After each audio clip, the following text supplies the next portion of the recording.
Deuxième partie de votre émission de Covid-19 et nous parlons bien sûr de cette campagne de vaccination dont la deuxième dose, enfin l'étape de la deuxième dose a été lancée ce lundi et nous passons d'abord à la loupe cette première phase, ceux qui ont eu à faire la première dose. On continue d'abord avec selon vous, hein?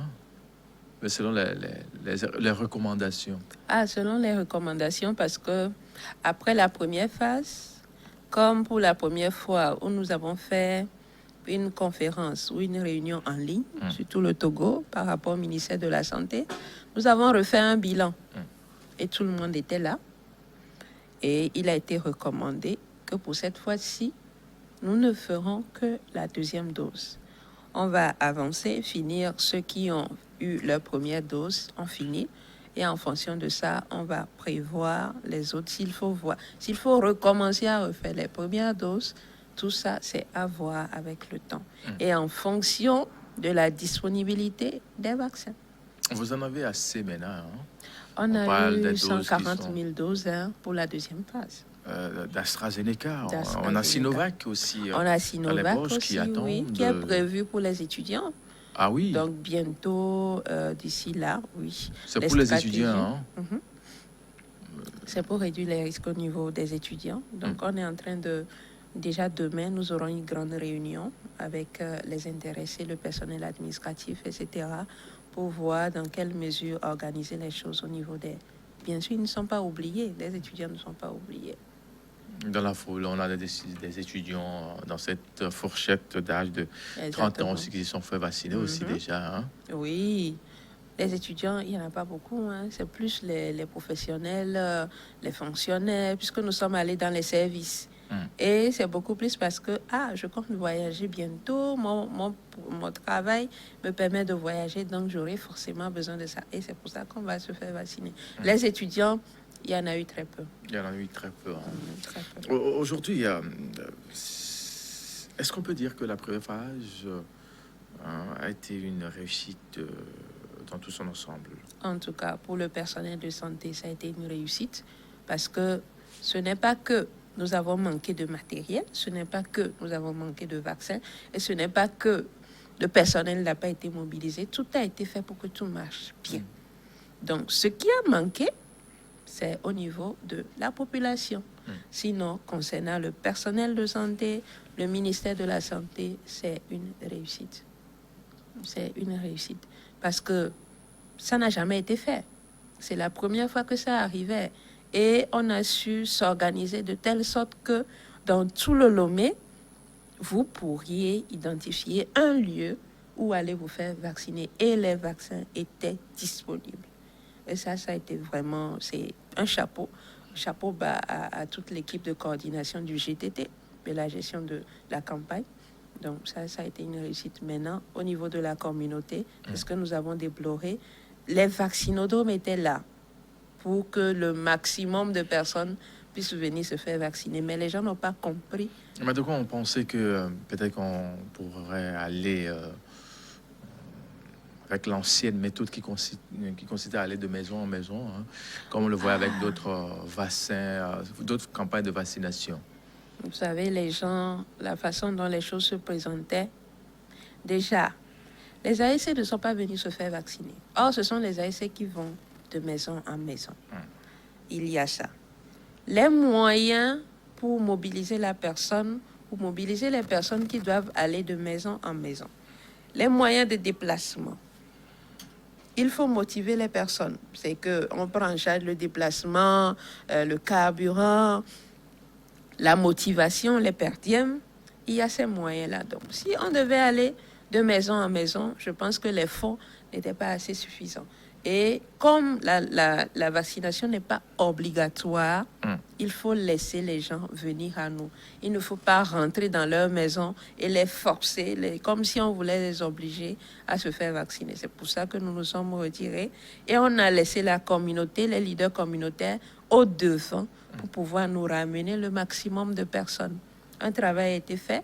Ceux qui voulaient se faire vacciner, surtout les personnes âgées, elles sont venues à nous, mais c'est plutôt la jeunesse. Parce qu'on se sent fort, on ne sent rien, on ne veut pas se faire vacciner. Non, mais selon certaines explications statistiques avancées celles-là, quand les 30 ans et plus, ou les moins de 30 ans jusqu'à 18 ans même, ne vont pas se faire vacciner, on ne peut pas atteindre vraiment cette immunité collective tant attendue.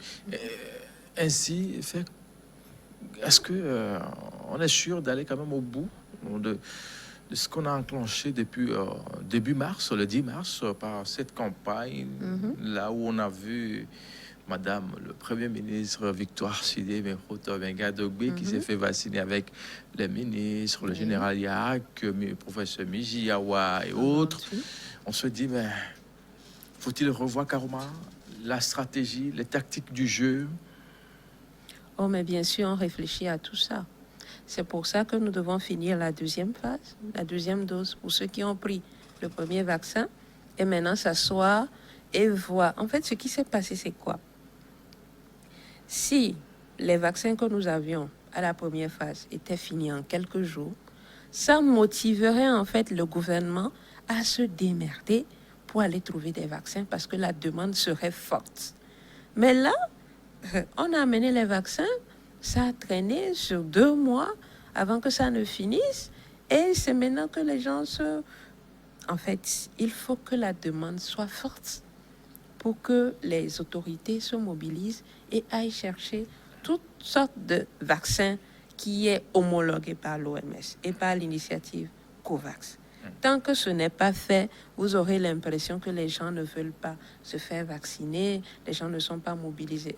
Mais je vous assure que beaucoup de gens actuellement ne veulent se faire vacciner, parce que l'information est passée. Et ce qui nous motive encore, en tout cas, il y a quelques jours ou quelques mois, si vous nous voyez, nous étions très inquiets parce que les cas ne faisaient que flamber. Actuellement, nous sommes un peu plus tranquilles. Et vous dormez maintenant bien. Nous dormons parce bien. Parce que si on voit même les chiffres d'hier, une dizaine de cas, une quinzaine de cas. En fait, c'est une division 10 parce qu'il y a quelques début mars, fin février, on était à une centaine de cas par jour, seulement dans le Grand Lomé. Une centaine de cas dans le Golfe. Rarement de la maison. Exactement. Donc, en fait, ce qui c'est pour le boulot. Et puis... Tout ça, c'est après la vaccination. C'est le respect des mesures barrières. Et je crois que c'est ce qui va amener les gens à vraiment se faire vacciner. La réanimation, la salle de réanimation au CHL Lomé Commune n'est plus aussi bondée. Mais il y a quelques mois, si les gens pouvaient témoigner, il y avait carrément une liste d'attente au niveau de la salle de réa ou bien pour recevoir les gens au niveau du centre de prise en charge. Actuellement, tout ça, ce n'est même plus un souci. Les gens de l'hôtel Ibis dorment tranquillement. Le personnel au niveau du CHR n'est plus aussi stressé. Donc, tout est en train de se décanter. Parce qu'il y a la vaccination qui est rentrée. Parce qu'il y a la vaccination qui est rentrée. Et les gens n'ont même pas encore pris leur deuxième dose. Vous imaginez. Donc, imaginez un peu que nous tous, nous puissions prendre les 2 doses. Comment nous allions. Et ça, peut-être qu'on irait à enlever nos masques. Peut-être qu'on irait à lever les barrières au niveau des frontières. Tout reprendrait normalement. Donc, c'est encore, en fait, il faut suivre la logique des choses. Ne pas juste être dans le suivisme avec les réseaux sociaux, non, et les troubles de thrombose, même pour revenir sur les effets secondaires. Quand vous prenez un vaccin, que ce soit AstraZeneca ou que ce soit un autre vaccin, vous aurez les effets secondaires de base. J'ai mal au point de piqûre, je peux avoir une petite fièvre. Ça, c'est normal. Vous devez même être content parce que votre corps réagit à un corps étranger, quelque chose qui n'était pas dans mon organisme. On va rendre gloire à Dieu parce que depuis que nous avons commencé la vaccination au Togo, nous n'avons pas eu de cas de thrombose. Nous n'avons pas eu de cas de thrombose. Quand on fabrique le vaccin, il y a ce qu'on appelle des excipients. Il y a beaucoup de Togolais qui ne savent même pas qu'ils ont des terrains allergiques. Ces excipients-là peuvent nous donner des réactions allergiques. Voilà que les gens, après le vaccin, peuvent avoir peut-être un gonflement du visage, des urticaires parce que mon corps me gratte, etc. Il y a des personnes qui ont eu beaucoup de difficultés ou bien qui sont carrément restées au lit parce que on dit non, que c'est les effets. On est d'accord. Mais si vous avez pu avoir une réaction comme ça, c'est que votre système immunitaire était déjà affaibli. Vos soldats étaient faibles. Donc, quand un autre corps étranger arrive, c'est normal que ça vous abatte. Et il y a même certains qui ont refait la maladie, tellement parce que le système immunitaire était bas, sans que nous le sachions. Il y a des personnes qui ne savent même pas qu'ils sont diabétiques.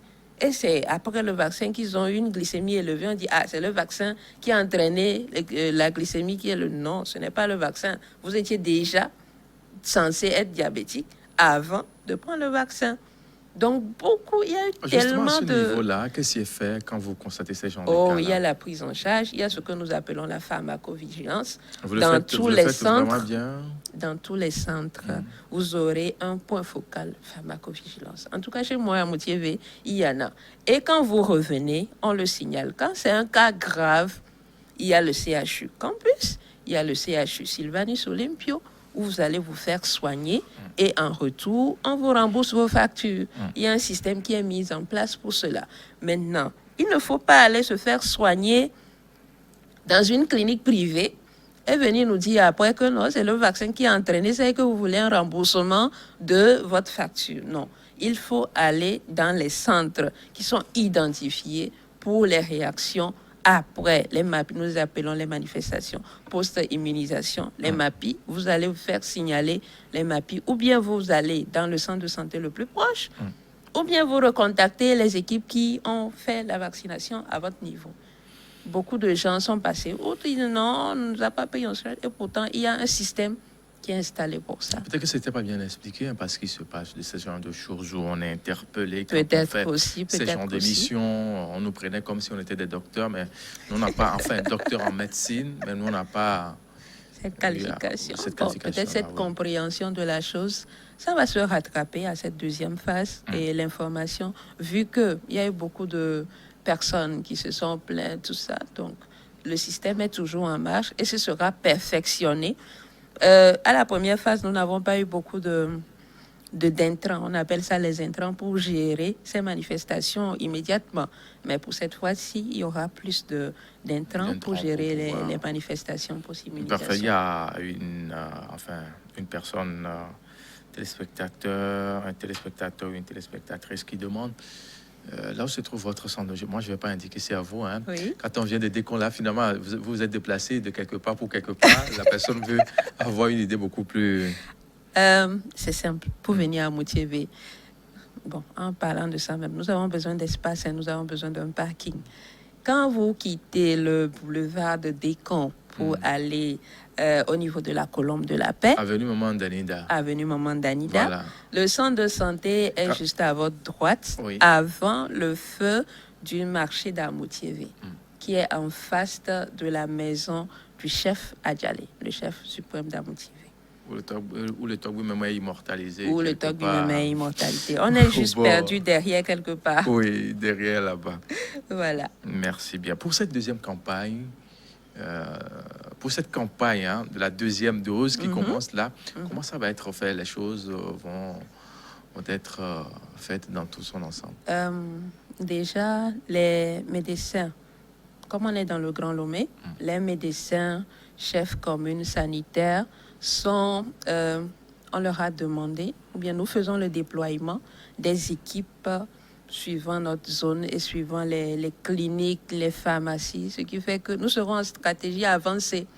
Nous irons vers ces personnes parce que vous savez que dans les pharmacies, par exemple, le personnel ne peut pas se déplacer s'il y a des malades, etc. Donc, nous avons des équipes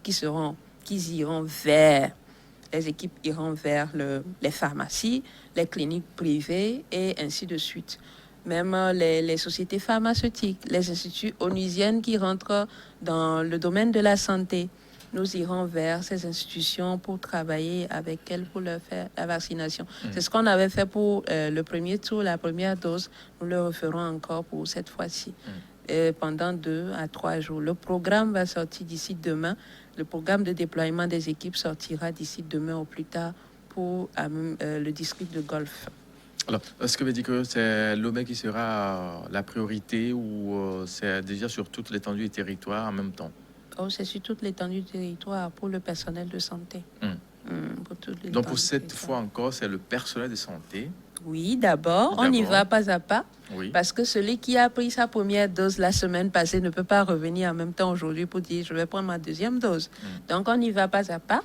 Ceux qui ont pris le 11-12 mars dernier, après c'était les personnes de plus de 50 ans et ainsi de suite, jusqu'à ce qu'on arrive aux personnes de plus de 30 ans. On y va pas à pas. Et pour respecter les temps entre les 2 vaccins qui est de 8 à 12 semaines.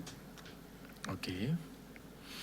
Maintenant, quand vous saurez que Mathieu s'est fait vacciner pour la première dose telle date afin de pouvoir le faire. Je ne sais pas si c'est le rappel que vous dites ou je ne sais pas comment.